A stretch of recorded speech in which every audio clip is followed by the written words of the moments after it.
Hoje, a gente vai mergulhar fundo em um dos maiores fenômenos de autoajuda do nosso tempo, o segredo. Uma ideia que prometeu revolucionar vidas e que, olha, gerou tanto fervor quanto ceticismo.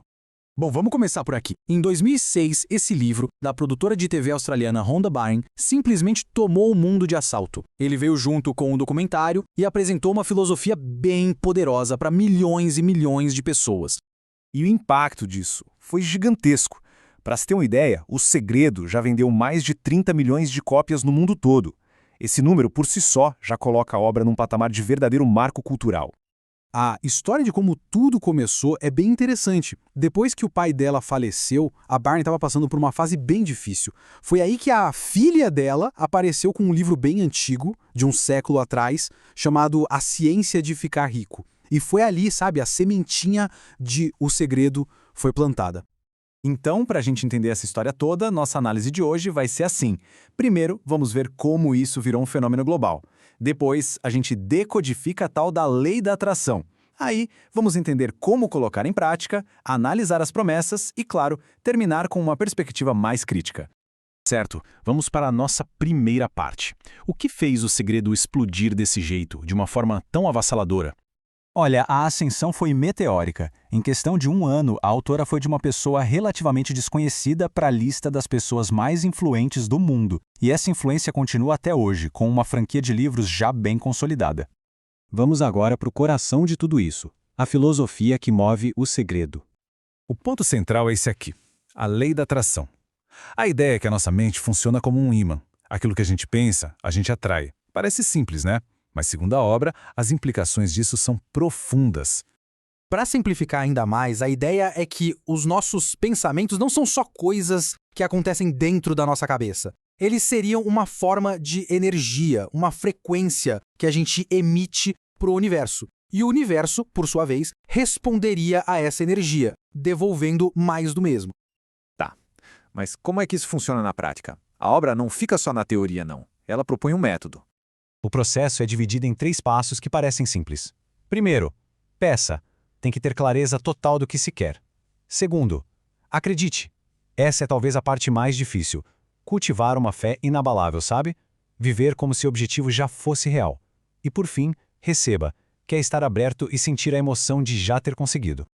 E para ajudar nesse processo, o livro sugere várias técnicas. A visualização é chave, assim como praticar a gratidão todo dia. As afirmações positivas servem para reprogramar a mente, e os quadros de visão funcionam como um lembrete físico constante dos seus objetivos.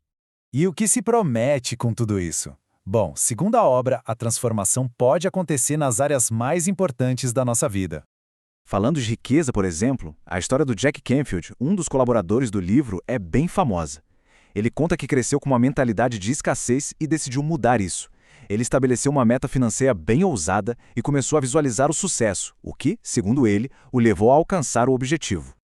Já na área da saúde, o livro traz uns relatos bem poderosos, como o da Kathy Goodman. Ela atribui a recuperação dela de uma doença grave ao fato de ter focado em sentimentos positivos, como gratidão e alegria. Ela acredita que isso foi essencial para a cura.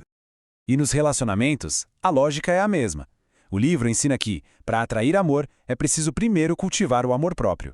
As ações precisam refletir o desejo.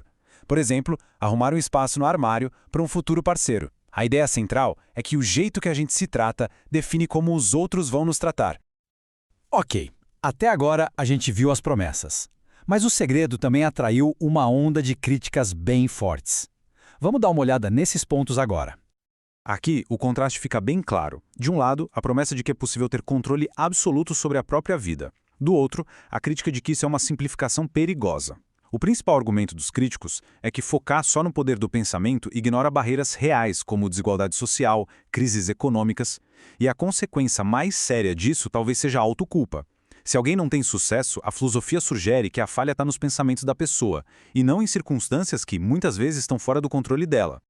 E a crítica não é só filosófica, não. Do ponto de vista da ciência, a lei da atração é amplamente vista como pseudociência. Publicações como a Scientific American apontam a falta total de evidências de que os pensamentos podem, sozinhos, alterar a realidade material. Basicamente, a ciência não confirma essa mecânica de atração. Bom, e tudo isso nos leva à nossa conclusão, ao centro do debate que o segredo acabou reacendendo com força total. No fim das contas, a discussão toda gira em torno do poder da mente. Ninguém nega o efeito placebo ou a importância de ter uma mentalidade positiva. A grande questão é, onde termina a influência da mente e onde começa a realidade objetiva? O sucesso de O Segredo, que dura até hoje, talvez se explique por isso. Ele toca num desejo muito humano de ter algum controle sobre o destino, de buscar a felicidade. Acreditando ou não nos métodos, a obra forçou uma conversa global sobre o papel que os nossos pensamentos têm na nossa vida. Isso nos deixa com uma pergunta no ar, para a gente refletir. Qual é o limite? Onde uma mentalidade positiva e proativa se transforma em pensamento mágico, aquele que ignora as complexidades e os desafios reais no mundo? A resposta, talvez, seja o verdadeiro segredo.